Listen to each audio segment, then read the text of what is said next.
हा पुणे माझा सर्वात आवडता विषय आहे.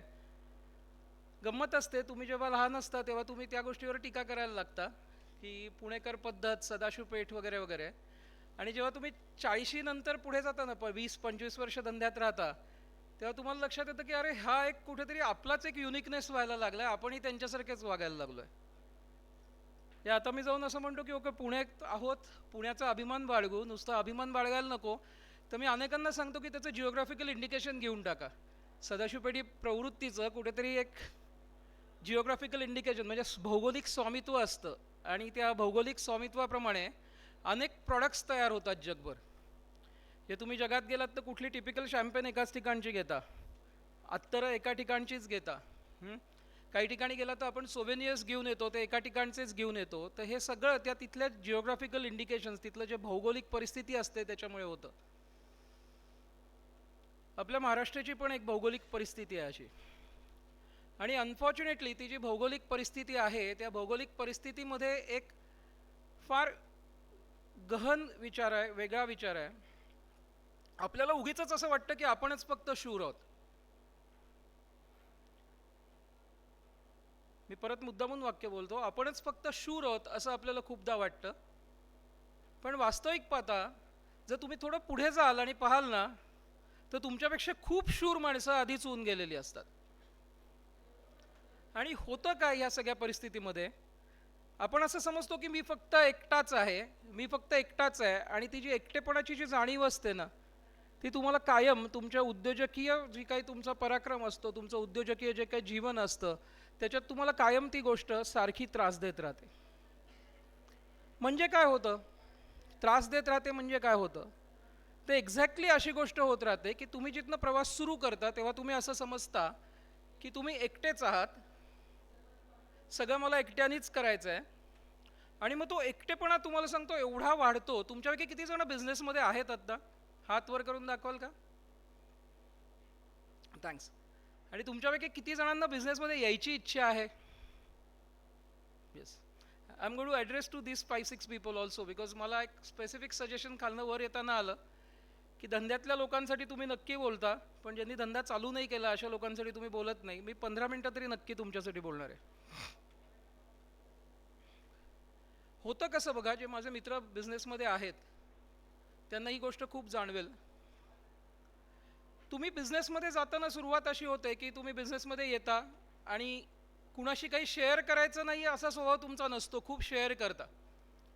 आणि खूप शेअर करायला लागल्यानंतर तुम्हाला सांगतो एक गंमत अशी होते की तुम्हाला असं लक्षात येतं की अरे आपण जे शेअर करतोय त्याच्यावरच दुसरा कोणतरी काम करतोय, आणि नंतर 4 वर्षांनी आपल्याला असं कळतं की आपल्याला काही करायला जमलं नाही, पण त्याची 2 इंडस्ट्रीज त्या प्रॉडक्टमध्ये ऑलरेडी आल्यात. असं बरेचदा होतं. तुम्ही जर पुढे जाऊन पाहाल तर प्रत्येक महाराष्ट्रातल्या उद्योजकाच्या बाबतीत 4 ते 5 वेळा तरी ही अशी एक कोलांटी उडी ठरलेली असते. ती बघा तुम्ही, ती कोलांटी उडीची गंमत अशी असते, मारली उडी की परत तुम्ही त्याच पोझिशनला येता. आपल्याला वाटतं आपण उडी मारतोय, पण आपण फिरून परत तिथेच येतो, बरोबर आहे. आणि जेव्हा हे होतं तेव्हा मग आपला असा विचार व्हायला लागतो की अरे म्हणजे मी बोलायला नको कुणाशी. आपण उद्योजकांच्या माइंडसेटबद्दल बोलतो आज. म्हणून टिपिकली या 2 गोष्टी आहेत. आणि होतं कसं की जेव्हा आपण कुणाशीही बोलत नाही असं ठरवतो, बोलायचं नाही असं ठरवतो, तेव्हा एक दुसरी गोष्ट आपोआप व्हायला सुरुवात होते. ती गोष्ट म्हणजे आपण स्वतःबद्दल काहीच कुणाला सांगत नाही, आणि आपण फक्त स्वतःलाच स्वतःबद्दल सांगायला लागतो. मी चांगला आहे का? मी चांगला आहे.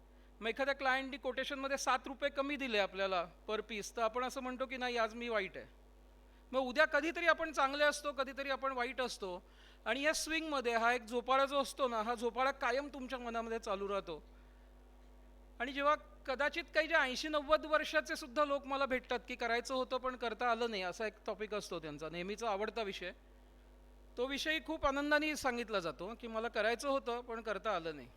तर त्यात काय आनंद असतो मला माहीत नाही, पण मला एक 87 वर्षाचे आजोबा असे भेटले होते. त्यांनी मला असं सांगितलं की मला काहीतरी करायचं होतं पण मला काही करता आलं नाही. म्हटलं मग आता का करत नाही?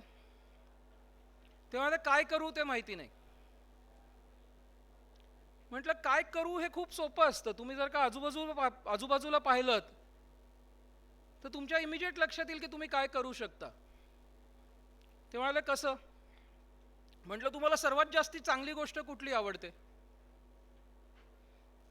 गोष्ट म्हटलं, व्यक्ती म्हटलं नाही. मी त्यांना म्हटलं तुम्हाला कुठली चांगली गोष्ट आवडते. मग त्यांनी इन शॉर्ट मॅनेजमेंट लँग्वेजमध्ये मी बिझनेस ऑपॉर्च्युनिटीजबद्दल बोलतोय, कशा शोधायच्या त्याच्याबद्दल. त्यांना मी म्हटलं ठीक आहे, मग तुम्हाला असं काय वाटतं की जे तुम्ही सुंदर करू शकता, अतिशय चांगलं करून दुसऱ्याला देऊ शकता. त्यांनी माझ्यासमोर 80 ते 90 प्रॉडक्ट्स असलेली एक ब्रीफकेस उघडली. जुनी ती टिपिकल ब्रीफकेस असते ना VIP ची, आठवते, वर्ण फेकली की फुटत नाही वगैरे वगैरे, तशी.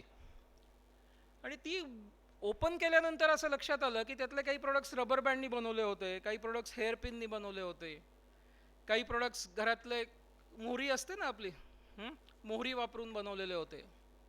मी म्हटलं ह्या सगळ्याचा उपयोग काय आहे. ते मला पण माहिती नाही, कारण गेले जवळजवळ 70 वर्ष मी प्रयत्न करतोय मला कळायला लागल्यापासून, पण ह्यातला एकही प्रोडक्ट विकत घेतला जात नाहीये कोणाकडनं. म्हटलं विकत घेतला जात नाहीये तर मग हा प्रोडक्ट निदान तुम्ही गिफ्ट दिला तरी लोक घेत आहेत का. ते मला नाही, गिफ्ट दिला तरी परत काही मागत नाहीत. ते पुढच्या वेळेला गेलो की म्हणतात नाही आता देऊ नका, तो पहिला अजून आहे. म्हटलं म्हणजे कुठेतरी काहीतरी तिथे चुकतंय. म्हटलं मग अशी काही गोष्ट असेल का की जी कन्झ्युम होतीये, जी दिली जाईल आणि दिल्याने परत तुमच्याकडे लोक येतील. ते म्हणाले हो, परवा मी वाचलंय म्हणाले पेपरमध्ये की डास खूप झालेत पुण्यात, मी डासांवरचं एक औषध तयार करू शकतो. म्हटलं करा. आणि तुम्हाला आश्चर्य वाटेल, त्याच्यानंतर 3-4 महिन्यांनी ते ग्रस्त माझ्याकडे परत आले, वय वर्ष 87. आणि ह्या माणसाने डासांवर उपयोग होईल असं कंप्लीट हर्बल औषध, नैसर्गिक पदार्थ वापरून तयार केलेलं एक औषध माझ्यासमोर ठेवलं होतं. आज त्या माणसाचं जवळजवळ 40 ते 45 दुकानामध्ये तो प्रॉडक्ट पुण्यामध्ये विकला जातो. आणि काही काही ठिकाणी त्या दुकानात गेल्यानंतर दुकानदारच तुम्हाला सांगतो की हा प्रॉडक्ट घ्या, हा चांगला आहे.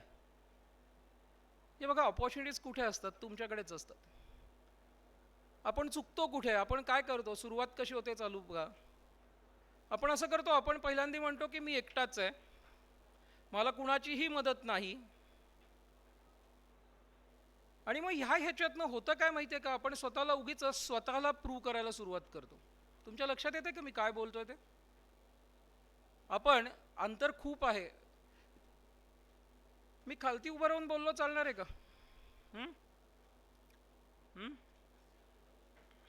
तुम्हाला आवडेल मी खालती येऊन उभा राहिलो तर, ऐकू नाही आलं मला, चालेल का नाही.